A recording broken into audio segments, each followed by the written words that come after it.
ఈ వారం రోజుల్లో జరిగిన అంతర్జాతీయ వార్తా విశేషాలను మీకు అందించే వసుధైక కుటుంబం కార్యక్రమానికి స్వాగతం. మొరాకో స్పెయిన్ సరిహద్దుల్లో అసాధారణ పరిస్థితులు నెలకొన్నాయి. స్పెయిన్ భూభాగమైన సెయూటా నగరంలో గురువారం ఈ పరిస్థితులు కనిపించాయి. మొరాకో నుంచి ఒక్కసారిగా వేలాది మంది వలసదారులు సరిహద్దులు దాటి నగరంలోకి చొరబడ్డారు. వీరిలో ఎక్కువ మంది సముద్రాన్ని ఈదుకుంటూ వచ్చి నగరంలోకి చొరబడ్డారు. ఈ క్రమంలో పలువురు ప్రాణాలు కూడా కోల్పోయారు. 24 గంటల వ్యవధిలోనే తమ దేశంలోకి 60,000 మంది వలసదారులు చొరబట్టారని సెయూటా అధ్యక్షుడు జువాస్ జీసస్ వివాస్ వెల్లడించారు. ఈ క్రమంలో 34 మంది ప్రాణాలు కోల్పోయినట్లు తెలిపారు. ప్రస్తుతం తమ నగరంలో అస్థిర పరిస్థితులు నెలకొన్నట్లు చెప్పారు. ఈ సరిహద్దు ఉల్లంఘనలను స్పెయిన్ ప్రధానమంత్రి పెడ్రో శాంచెజ్ తీవ్రంగా ఖండించారు. వీటికి మానవ అక్రమ రవాణాదారులే కారణమని చెప్పారు. పశ్చిమాసియాలో ఉద్రిక్త పరిస్థితులు కొనసాగుతూనే ఉన్నాయి. దౌత్యపరమైన చర్చల ద్వారా అమెరికా ఇరాన్ మధ్య సమస్యను పరిష్కరించేందుకు మధ్యవర్తులు ప్రయత్నిస్తున్న వేళ ఇరు దేశాలు మళ్లీ పరస్పర దాడులకు దిగాయి. జోర్డాన్లోని అమెరికా సైనిక స్థావరాన్ని లక్ష్యంగా చేసుకుని ఇరాన్ బాలిస్టిక్ క్షిపణులతో మంగళవారం సాయంత్రం 5:45 దాడులు చేసింది. అయితే అమెరికా ఎయిర్ డిఫెన్స్ సిస్టమ్ తక్షణమే అప్రమత్తమై ఇరాన్ ప్రయోగించిన అన్ని క్షిపణులను గాల్లోనే విజయవంతంగా అడ్డుకున్నామని అమెరికా సెంట్రల్ కమాండ్ ప్రకటించింది. శాంతి ఒప్పందం నేపథ్యంలో అమెరికా తన వైమానిక దాడులను నిలిపివేసిన తరువాత ఇరాన్ నేరుగా అమెరికా మిలిటరీ కాంపౌండ్ పై జరిపిన మొట్టమొదటి బాలిస్టిక్ క్షిపణి దాడి ఇదే. అయితే ఇరాన్ చేసిన బాలిస్టిక్ క్షిపణి దాడులకు అమెరికా కూడా తీవ్రంగా స్పందించింది. ఈజిప్ట్లోని అమెరికా సైనిక స్థావరంపై చేసిన దాడికి ప్రతిగా ఇరాన్పై అమెరికా వైమానిక దాడులు చేసింది. దక్షిణ ఇరాన్ సహా కేష్మ ద్వీపంలో అమెరికా క్షిపణి బాంబు దాడులు చేసింది. ఖుజెస్తాన్ ప్రావిన్స్లోని 4 నగరాల్లో పేలుళ్లు సంభవించాయని ఇరాన్ అధికారులు వెల్లడించారు. అహ్వాజ్ నగరంలో ఓ సబ్స్టేషన్ ధ్వంసమైందని, గల్ఫ్ ప్రాంతంలోని కిష్ ద్వీపంపై క్షిపణి దాడి కూడా జరిగిందని అధికారులు తెలిపారు. పోర్టు నగరం బందర్ అబ్బాస్లో పలుచోట్ల క్షిపణి శిథిలాలు పడి మంటలు చెలరేగాయని చెప్పారు. ఇక మరోవైపు హార్మౌజ్ జలసంధిలో కూడా ఉద్రిక్త పరిస్థితులు తగ్గటం లేదు. ఈ జలసంధిని మూసివేసినట్లు ఇరాన్ ప్రకటించగా ప్రపంచ వాణిజ్యానికి హార్మౌజ్ తెరిచే ఉందని అమెరికా చెబుతోంది. ఈ క్రమంలో అమెరికా మద్దతుతో హార్మౌజ్ను దాటేందుకు ప్రయత్నించిన 2 నౌకలను అడ్డుకున్నట్లు Islamic Revolutionary Guard Corps IRGC వెల్లడించింది. ఈ ఘటన తర్వాత మరో 4 నౌకలు తిరుగుముఖం పట్టాయని తెలిపింది. తదుపరి ఆదేశాలు వచ్చేంత వరకు హార్మౌజ్ మూసే ఉంటుందని ఈ సందర్భంగా IRGC స్పష్టం చేసింది. ఇరాన్ నేవీ అనుమతి లేకుండా జలసంధిని దాటేందుకు ప్రయత్నిస్తే తీవ్ర చర్యలుంటాయని హెచ్చరించింది. పశ్చిమాసియాలోని కీలక సముద్ర మార్గాల్లో నౌకాయాన భద్రతను బలోపేతం చేయడానికి సౌదీ అరేబియాతో పాటు మరో 13 దేశాలు కలిసి బహుళజాతి సముద్ర రక్షణ కూటమిని ఏర్పాటు చేశాయి. రియాద్ నగరంలో జరిగిన అంతర్జాతీయ సైనికాధికారుల సమావేశంలో ఈ కూటమి ఏర్పాటుపై ప్రకటన వెలువడింది. ప్రపంచ సముద్ర భద్రతకు ఎదురవుతున్న పెరుగుతున్న సవాళ్లను సమిష్టిగా ఎదుర్కోవడమే ఈ కూటమి ప్రధాన లక్ష్యమని ఆ ప్రకటనలో పేర్కొన్నారు. సముద్ర భద్రతను మరింత పటిష్టం చేయడం, అంతర్జాతీయ నౌకాయాన స్వేచ్ఛను పరిరక్షించడం, ప్రపంచ వాణిజ్య మార్గాలు, ఇంధన సరఫరా మార్గాల భద్రతను నిర్ధారించడం కోసం ఈ కూటమి సముద్ర రక్షణ సహకారానికి ఒక వేదికగా పనిచేస్తుందని వెల్లడించారు. అంతర్జాతీయ చట్టాల నిబంధనలకు అనుగుణంగా బాబ్ అల్ మందేబ్ జలసంధి, ఎర్ర సముద్రం, గల్ఫ్ ఆఫ్ ఎడెన్ ప్రాంతాల్లో ఉమ్మడి సముద్ర ప్రయోజనాలను కాపాడేందుకు ఈ కూటమి కృషి చేయనుంది. కూటమి వ్యవస్థాపక సభ్య దేశాల్లో Saudi Arabia, Kuwait, Bahrain, Qatar, Egypt, Jordan, Yemen, Nigeria, Sudan, Djibouti, Somalia తదితర దేశాలు ఉన్నాయి. ఈ కూటమి పూర్తిగా రక్షణాత్మక స్వభావం కలిగినదేనని, ఏ దేశాన్ని, కూటమిని లేదా అంతర్జాతీయ సంస్థను లక్ష్యంగా చేసుకోబోదని సభ్య దేశాలు స్పష్టం చేశాయి. అంతర్జాతీయ చట్టాలు, దేశాల సార్వభౌమాధికారానికి గౌరవం, నౌకాయాన స్వేచ్ఛ పరిరక్షణ పూర్తిగా కట్టుబడి ఈ కూటమి కార్యకలాపాలు కొనసాగుతాయని తెలిపాయి. ఈ కూటమికి సౌదీ అరేబియా నాయకత్వం వహిస్తోంది. రియాద్లోనే శాశ్వత ప్రధాన కార్యాలయం కూడా ఏర్పాటు చేయనున్నట్లు ప్రకటించాయి. అమెరికా అధ్యక్షుడు డొనాల్డ్ ట్రంప్ గాజాలో హమాస్తో పాటు ఇతర సాయుధ సంస్థల పూర్తి నిరాయుధీకరణపై బోర్డ్ ఆఫ్ పీస్తో ఒప్పందం కుదిరిందని ప్రకటించారు. ఈ ఒప్పందం గాజాలో కొత్త పాలస్తీనా ప్రభుత్వ ఏర్పాటుకు కీలకమైన అడుగుగా నిలుస్తుందని ఆయన సామాజిక మాధ్యమమైన ట్రూత్ సోషల్ వేదికగా వెల్లడించారు. ఆ ప్రభుత్వం బోర్డ్ ఆఫ్ పీస్ తో సన్నిహితంగా పనిచేస్తూ పాలస్తీనా ప్రజల సంక్షేమానికి కృషి చేస్తుందని పేర్కొన్నారు. అదే సమయంలో గాజా ఇకపై ఉగ్రవాద దాడులకు స్థావరంగా ఉపయోగించబడకుండా ఉండడం ద్వారా ఇజ్రాయెల్కు అవసరమైన భద్రత లభిస్తుందని ట్రంప్ చెప్పారు. హమాస్కు చెందిన ఒక సీనియర్ అధికారి కూడా గాజాలో పూర్తిస్థాయి నిరాయుధీకరణ ప్రణాళికకు తమ సంస్థ అంగీకరించిందని, దీనిపై అధికారిక ప్రకటన త్వరలో విడుదల చేస్తామని తెలిపారు.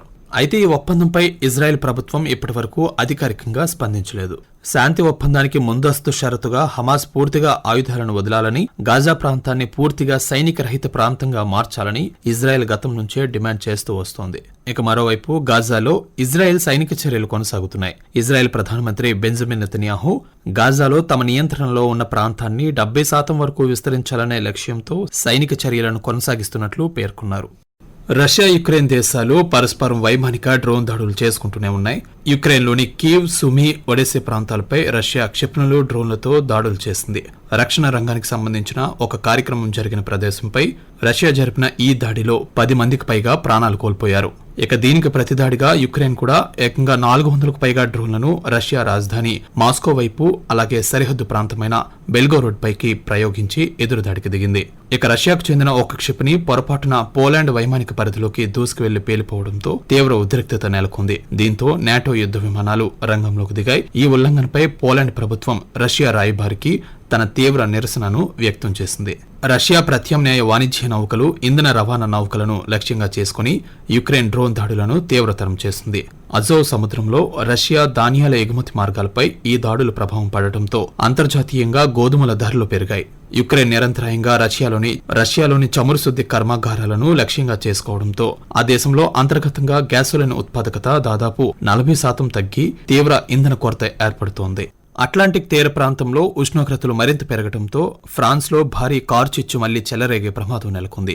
ఈ నేపథ్యంలో బోర్డో నగరానికి పశ్చిమాన ఉన్న పర్యాటక ప్రాంతాల నుంచి సుమారు 4,000 మంది ప్రజలను వెంటనే ఖాళీ చేయాలని ఫ్రెంచ్ అధికారులు ఆదేశించారు.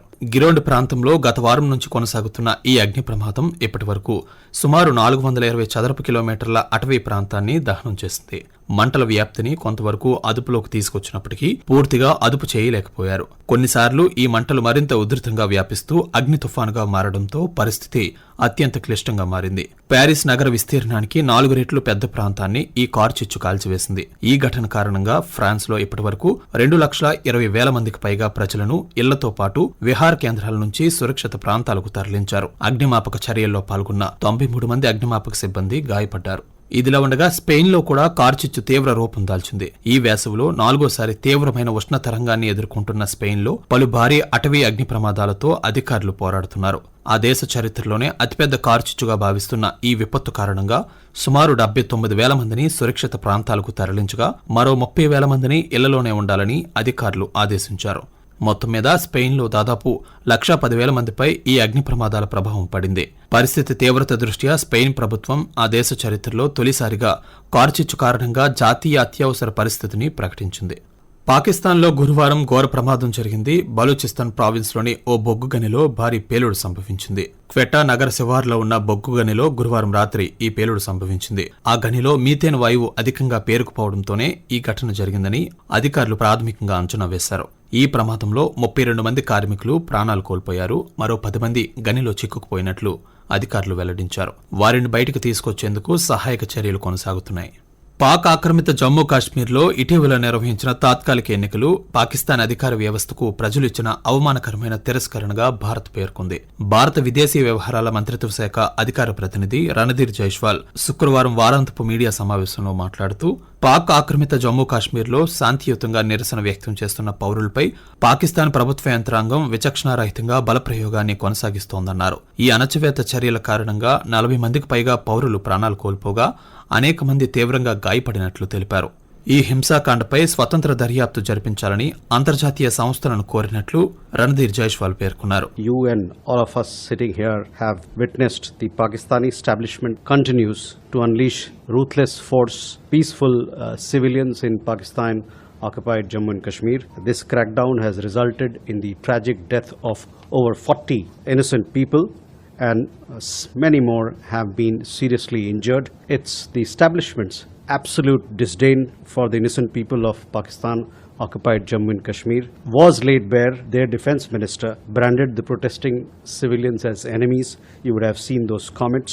Adding to this, and what Akansha, the question that you raised, the special assistant of the Prime Minister on political affairs openly admitted that the very mujahideen that Pakistani establishment trained, funded, armed and sent to India have now turned their guns inward, weaponizing themselves against the state. The people there have requested international organizations for an independent investigation into the unlawful killings. We urge that the international community should scrutinize Pakistan's actions and hold it accountable for its atrocities. ఇక మరో ప్రశ్నకు సమాధానమిస్తూ జమ్మూ కాశ్మీర్ లడఖ్ కేంద్రపాలిత ప్రాంతాలు భారత్లో అంతర్భాగమని అవి గతంలోనూ ప్రస్తుతం భవిష్యత్తులో కూడా భారత్లోనే ఉంటాయని స్పష్టం చేశారు. ఈ ప్రాంతాన్ని ప్రస్తావించే సమయంలో భారత భాగస్వామ్య దేశాలు అంతర్జాతీయ వర్గాలు సరైన అధికారిక నామకరణాన్ని ఉపయోగించాలని రణధీర్ జైస్వాల్ పేర్కొన్నారు. స్కాట్లాండ్లోని గ్లాస్గో నగరం వేదికగా జూలై 23 నుంచి జరుగుతున్న 2026 కామన్వెల్త్ క్రీడలు ఉత్కంఠభరితంగా సాగుతున్నాయి. ఈసారి 10 క్రీడాంశాల్లో మొత్తం 215 పతకాల కోసం పోటీలు జరుగుతున్నాయి. అయితే ఇప్పటివరకు జరిగిన ఈ కామన్వెల్త్ గేమ్స్ లో పతకాల పట్టికలో ఆస్ట్రేలియా అగ్రస్థానంలో కొనసాగుతుండగా ఇంగ్లాండ్ 2వ స్థానంలోనూ కెనడా 3వ స్థానంలో ఉన్నాయి. న్యూజిలాండ్, ఆతిథ్య స్కాట్లాండ్ దేశాలు కూడా విశేష ప్రదర్శన కనబరుస్తున్నాయి. భారత్ ఇప్పటివరకు 5 స్వర్ణాలు, 12 రజతాలు, 6 కాంస్యాలతో కలిపి మొత్తం 23 పతకాలు సాధించి పతకాల పట్టికలో 10వ స్థానంలో కొనసాగుతోంది. ఈ క్రీడల్లో భారత పతకాలలో అత్యధికంగా వెయిట్ లిఫ్టింగ్ నుంచే రావడం విశేషం. భారత వెయిట్ లిఫ్టర్లు వ్యక్తిగత అత్యుత్తమ ప్రదర్శనలతో పాటు కామన్వెల్త్ క్రీడల రికార్డులను కూడా నెలకొల్పుతున్నారు. మహిళల 69 కిలోల విభాగంలో హర్జిందర్ కౌర్ వ్యక్తిగత అత్యుత్తమ ప్రదర్శనతో రజత పతకాన్ని కైవసం చేసుకుంది. పురుషుల 60 కిలోల విభాగంలో రిష్కాంత్ సింగ్ చనాంబం స్నాచ్లో కామన్వెల్త్ క్రీడల కొత్త రికార్డు నెలకొల్పి రజత పతకాన్ని సాధించాడు. లవ్ప్రీత్ సింగ్ కూడా రికార్డు స్థాయి ప్రదర్శనతో రజత పతకాన్ని గెలుచుకోగా మహిళల డిస్కస్ త్రోలో సీమా కలీరామ్నా కాంస్య పతకాన్ని అందుకుంది. బాక్సింగ్ లో కూడా భారత క్రీడాకారులు మెరుగైన ప్రదర్శన కనబరుస్తున్నారు. ఇక ఇతర దేశాల ప్రదర్శన విషయానికి వస్తే ఆస్ట్రేలియా 55 స్వర్ణాలు, 30 రజతాలు, 43 కాంస్య పతకాలతో కలిపి 128 పతకాలతో అగ్రస్థానంలో కొనసాగుతోంది. ఎక్కువగా స్విమ్మింగ్ పోటీల్లో ఆస్ట్రేలియా అధిక పతకాలు సాధించింది. అథ్లెటిక్స్, జిమ్నాస్టిక్స్, సైక్లింగ్ విభాగాల్లో ఇంగ్లాండ్ బలమైన పోటీ ఇస్తోంది. ఈ ఏడాది కామన్వెల్త్ క్రీడలు అత్యంత పోటీతత్వంతో సాగుతున్నాయి.